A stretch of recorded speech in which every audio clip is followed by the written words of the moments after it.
पृथ्वी आणि वृत्ते या धड्याचा अभ्यास करायला जाणार आहोत. चला तर आता भौगोलिक स्पष्टीकरण मी तुम्हाला देते. सगळ्यात प्रथम आपण पृथ्वीचा अभ्यास करायला जाणार आहोत. तिच्यावरचे नकाशे आणि संपूर्णपणे आराखडा, काय काय नगर आहेत, वन आहेत, जमिनीचा उंच सखल भाग, इमारती, सगळं सगळं आपण ह्या पृथ्वीवर संपूर्णपणे अभ्यास करायला जाणार आहोत या पृथ्वीचा. मग त्याच्या ह्या सगळ्यासाठी त्याच्यासाठी कशा कशाची जरूरत आहे ते पण आपण बघूया. चला आता या आकृतीमध्ये आपल्या उपक्रमात लिहिल्याप्रमाणे आता या आकृतीमध्ये आपण पृथ्वीची पूर्व पश्चिम आणि उत्तर दक्षिण अशी अशा प्रकारची व्यासाची लांबी दाखवलेली आहे. आलं लक्षात? तर बघा जसं मी स्पष्टीकरण देते तसं तुम्ही उजव्या बाजूची आपली आकृती पण बघत राहा. आकृती बरोबर मी स्पष्टीकरण देते म्हणजे तुम्हाला पटकन लक्षात येईल. उजव्या बाजूला आपल्याला एक आकृती दिली गेलेली आहे. त्याच्यामध्ये आपल्याला संपूर्णपणे उभी आडवी रेष दाखवलेली आहे. त्याच्यामध्ये पूर्व पश्चिम आणि उत्तर दक्षिण हे रेषांनी दाखवले गेलेले आहे. ही अगदी साधी अशी आकृती आहे. म्हणजे सुरुवातीला आपण शिरतो या धड्यामध्ये तसं येते.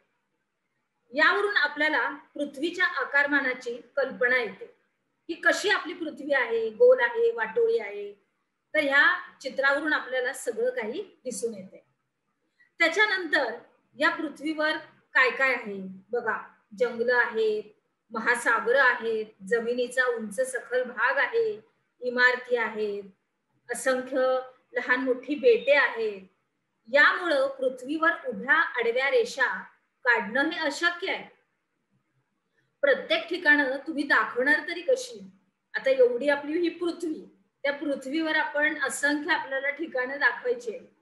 तर आपल्याला एक जे आहे ते आपल्याला प्रामुख्याने आपल्याला काय दाखवायचंय त्या ह्याच्यामध्ये आपण कसं नुसतं रेषांचं जाळं करून फायदा नाहीये. त्याच्यामुळं आपण गोंधळून जाऊ आणि आपण कोणाला त्याचं स्पष्टीकरण सुद्धा देऊ शकणार नाही.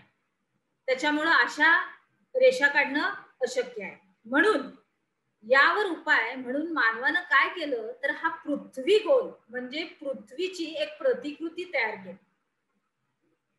आलं लक्षात? पृथ्वीचा गोल, आपण पृथ्वीचा गोळा बघतो ना, तो तयार केला. त्याची प्रतिकृती तयार केली. आपण कसं पुतळा तयार करतो त्याप्रमाणे.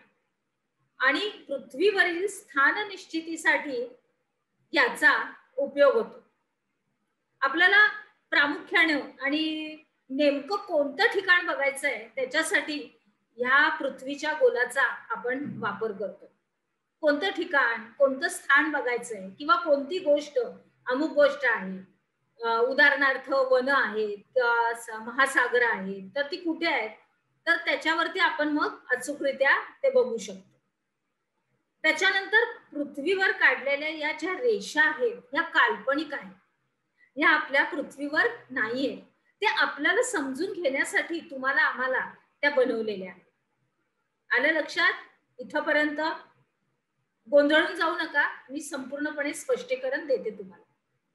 त्याच्यानंतर कोनीय अंतर. आता ह्या आकृतीत बघा कसं कोनीय अंतर दाखवलंय की मध्य दाखवलेला आहे पृथ्वीचा. संपूर्ण विषुववृत्तीय प्रतल कसं फिरलेलं आहे ते दाखवलेलं आहे. बघा आपल्या उपक्रमात आता त्याची सगळी माहिती आहे ती मी आता तुम्हाला स्पष्टीकरणात देणारच आहे. त्याच्यानंतर उत्तर, दक्षिण, पूर्व, पश्चिम, नंतर क्ष व ह्या त्यांच्या संपूर्णपणे विशिष्ट अक्षरांनी तुम्हाला ते संपूर्ण कोनीय अंतर दाखवलं गेलेलं आहे की 30 अंश उत्तर अंश, नंतर 60 अंश हे सगळं काही दिलेलं आहे.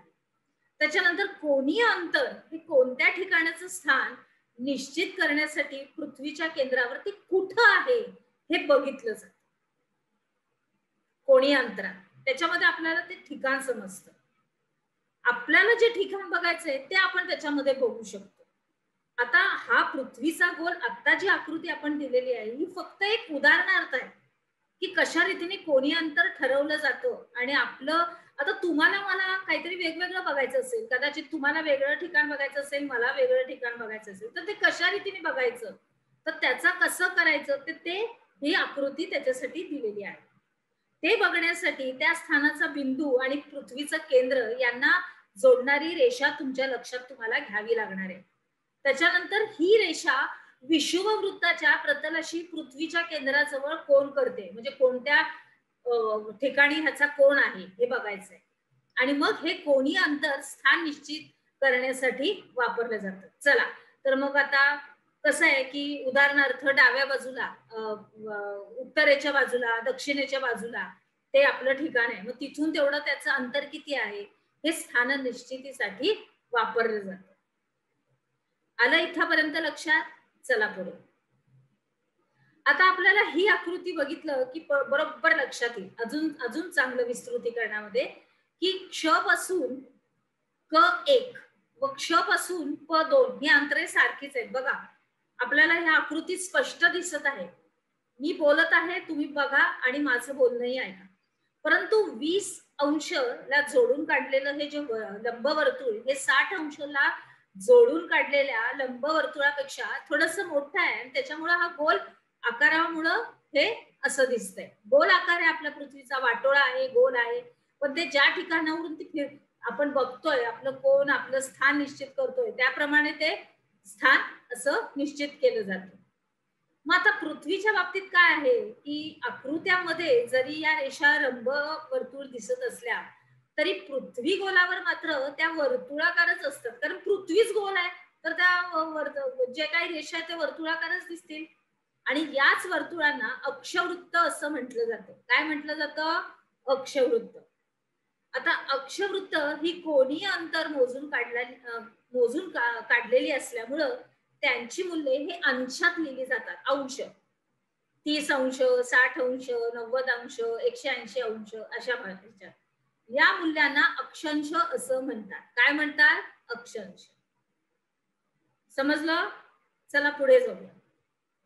आता अजून विस्तृतीकरणामध्ये आता ही आकृती तुमच्या समोर आलेली आहे. बघितलं संपूर्ण कसं उत्तर पृथ्वीचा अक्ष, पृथ्वीचा केंद्र पहिल्यांदा आपण बघूया. पृथ्वीचा केंद्र, त्याच्यानंतर अक्षीय कोन, त्याच्यानंतर मधी जाणारं विषुववृत्त, त्याच्यानंतर विषुववृत्ताचा तो सगळा भाग प्रतल, त्याच्यानंतर दक्षिण आणि उत्तर दिशा आणि कसं अक्षांशात संपूर्णपणे दाखवलं गेलेलं आहे. आणि पृथ्वीचा अक्ष मध्यबिंदूतून उत्तरेकडे गेलेला बघितलं बाणाने दाखवलेला आहे.